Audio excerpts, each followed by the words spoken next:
Hello दोस्तों, आप सबका स्वागत है हमारे यूट्यूब चैनल पीसीएस मित्रा पे। दोस्तों, हम लोग भारत का संवैधानिक विकास पे चर्चा कर रहे थे और उसमें हम लोग भारत शासन अधिनियम 1909 तक कवर किया था। आज उसके आगे हम लोग भारत शासन अधिनियम 1919 पे चर्चा करेंगे और इसमें देखेंगे कि ब्रिटिश सरकार द्वारा और कौन कौन से प्रावधान किए गए थे। तो चलिए शुरू करते हैं हम लोग। भारत शासन अधिनियम 1919। भारत शासन अधिनियम 1919 को मांटेगू चेम्स वोट सुधार अधिनियम के नाम से भी जाना जाता है। क्या इसे मांटेगू चेम्स वोट सुधार अधिनियम के नाम से भी जाना जाता है और इसे अगस्त घोषणा पत्र के नाम से भी जाना जाता है। अगस्त घोषणा पत्र के नाम से इसलिए जाना जाता है क्योंकि ये 20 अगस्त 1917 को इसके प्रस्तावना की घोषणा की गई थी, इसलिए इसे अगस्त घोषणा पत्र के नाम से भी जाना जाता है। और इस भारत शासन अधिनियम 1919 के अगर हम मुख्य उद्देश्य की बात करें, इसके मुख्य उद्देश्य की अगर हम बात करें मुख्य उद्देश्य की बात करें तो भारत शासन अधिनियम 1919 का जो मुख्य उद्देश्य था, इसका जो मुख्य उद्देश्य था, इसका जो था अस्थाई अस्थाई संस्थाओं अस्थाई संस्थाओं का स्वशासन की दिशा में अस्थाई संस्थाओं का स्वशासन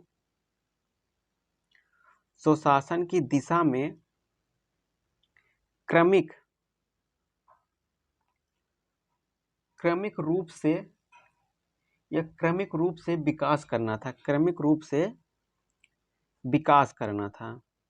इसका जो मुख्य उद्देश्य था वह अस्थाई संस्थानों का स्वशासन की दिशा में क्रमिक रूप से विकास करना था और इसके तहत भारत शासन अधिनियम 1919 के तहत एक उत्तरदायी सरकार की नींव पड़ी। भारत शासन अधिनियम 1919 के तहत भारत में एक उत्तरदायी सरकार की नींव पड़ी। तो ये भारत शासन अधिनियम 1919 के तहत जो कुछ मुख्य फैक्ट है उस पर हम लोगों ने चर्चा की है। अब इसके बाद हम लोग भारत शासन अधिनियम 1919 के तहत जो ब्रिटिश सरकार द्वारा प्रावधान किए गए थे उस पर हम लोग चर्चा करेंगे। तो चलिए देखते हैं ब्रिटिश सरकार द्वारा कौन कौन सी इसकी जो विशेषताएं हैं उसके बारे में। तो भारत शासन अधिनियम 1919 के तहत केंद्रीय विधानमंडल को द्विसदनात्मक बना दिया गया।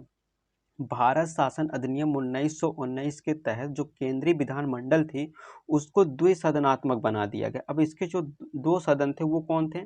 तो इसके जो दो सदन थे उसमें से एक था निम्न सदन और दूसरा एक था उच्च सदन।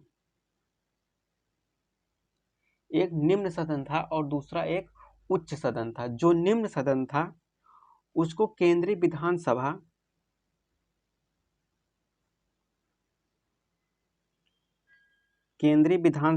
और जो उच्च सदन था उसे राज्य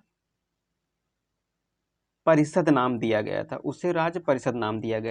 जो निम्न सदन था उसे केंद्रीय विधानसभा और जो उच्च सदन था उसे राज्य परिषद नाम दिया गया था। और निम्न सदन जो था, मतलब अगर हम कहें तो केंद्रीय विधानसभा के जो सदस्य थे, सदस्यों की जो संख्या थी वह 145 थी। सदस्यों की संख्या 145 थी और इनका जो कार्यकाल था वह 3 वर्ष का होता था। जो निम्न सदन के सदस्य थे उनकी संख्या 145 होती थी और उनका जो कार्यकाल था वह 3 वर्ष का होता था। और जो उच्च सदन था, उच्च सदन के सदस्यों की संख्या 60 होती थी और इनका जो कार्यकाल था वह 5 वर्ष का होता था। तो जो भारत शासन अधिनियम 1919 के तहत केंद्रीय विधानमंडल को द्विसदनात्मक बनाया गया था, उस द्विसदनात्मक में एक निम्न सदन होता था जिसे केंद्रीय विधानसभा कहा जाता था और इसके सदस्यों की संख्या 145 होती थी और इनके जो सदस्य होते थे उनका कार्यकाल 3 वर्ष का होता था। और दूसरा जो उच्च सदन होता था उसको राज्य परिषद नाम दिया गया था और उसके सदस्यों की संख्या 60 होती थी और उनका जो कार्यकाल होता था वह 5 वर्ष का होता था। फिर इस भारत शासन अधिनियम 1919 के तहत भारत में प्रत्यक्ष निर्वाचन प्रणाली की शुरुआत की गई। इसके तहत भारत में प्रत्यक्ष निर्वाचन प्रणाली की शुरुआत की गई, अर्थात अगर हम कहें तो भारत में जो विधानसभाओं के कुछ सदस्य होते थे वो जनता द्वारा सीधे चुनकर आने लगे। इसी कारण इसे प्रत्यक्ष निर्वाचन प्रणाली की शुरुआत हुई। तो भारत शासन अधिनियम 1919 के तहत एक प्रत्यक्ष निर्वाचन प्रणाली की शुरुआत हुई और इसके द्वारा भारत शासन अधिनियम 1919 के द्वारा 2 सूचियों का निर्माण किया गया। भारत शासन अधिनियम 1919 के द्वारा 2 सूचियों का निर्माण किया गया और ये 2 सूची क्या होते थे, तो इसमें अगर हम 2 सूचियों की बात करें तो इसमें एक केंद्रीय सूची होती थी, एक केंद्रीय सूची होती थी और दूसरा प्रांतीय सूची होती थी। प्रांतीय सूची थी, एक केंद्रीय सूची होती थी और एक प्रांतीय सूची होती थी। केंद्रीय सूची में ऐसे विषय रखे जाते थे जिस पर वायसराय कानून बनाता था, जिस पर वायसराय कानून बनाता था। केंद्रीय सूची में ऐसे विषय रखे जाते थे जिस पे वायसराय कानून बनाता था और प्रांतीय सूची पे ऐसे विषय रखे जाते थे जिस पर प्रांत की सरकारें कानून बनाती थी, जिस पे प्रांत की सरकारें कानून बनाती थी। शासन अधिनियम 1919 के द्वारा 2 सूचियों का निर्माण किया गया और वो 2 सूची थी, एक केंद्रीय सूची थी जिस पे वायसराय कानून बनाता था और एक प्रांतीय सूची थी जिस पर प्रांत की सरकारें कानून बनाती थी। फिर इसके तहत भारत शासन अधिनियम 1919 के तहत सर्वप्रथम प्रांतों में द्वैत शासन लागू किया गया। भारत शासन अधिनियम 1919 के तहत सर्वप्रथम मतलब पहली बार प्रांतों में द्वैत शासन लागू किया गया। अब ये द्वैत शासन होता क्या है, तो द्वैत शासन ऐसा शासन होता है जहां पर दोहरा शासन या 2 शासक एक साथ शासन कर रहे होते हैं, वहां द्वैत शासन होता है। द्वैत शासन का अर्थ क्या है, ऐसा शासन जहां पर 2 शासक एक साथ शासन करते हो वहां द्वैत शासन होता है। फिर इस भारत शासन अधिनियम 1919 के तहत इस अधिनियम द्वारा सांप्रदायिक आधार पर मुसलमानों के साथ साथ सिखों को भी आरक्षण दिया गया। धर्म के आधार पर सिखों को भी आरक्षण दिया गया। जो हमने भारत शासन अधिनियम 1909 में पढ़ा था कि उसमें देखा था कि पहली बार उसमें सांप्रदायिकता की शुरुआत हुई थी, जिसमें मुसलमानों को धर्म के आधार पर एक अलग से पृथक निर्वाचन प्रणाली की शुरुआत की गई थी। उसी के तहत भारत शासन अधिनियम 1919 में मुसलमानों के साथ साथ सांप्रदायिक आधार पर सिखों को भी आरक्षण दिया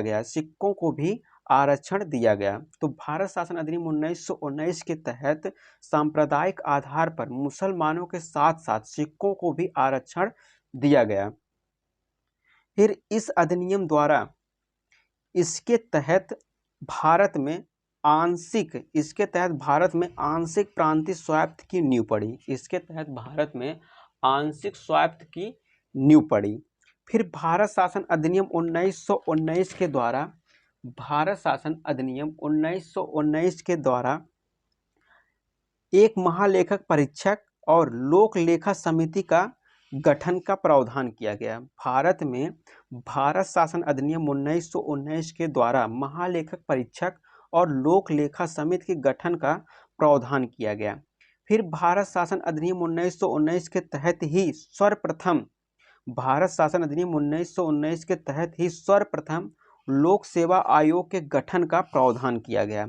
इसी में भारत शासन अधिनियम 1919 के तहत सर्वप्रथम लोक सेवा आयोग के गठन का प्रावधान किया गया।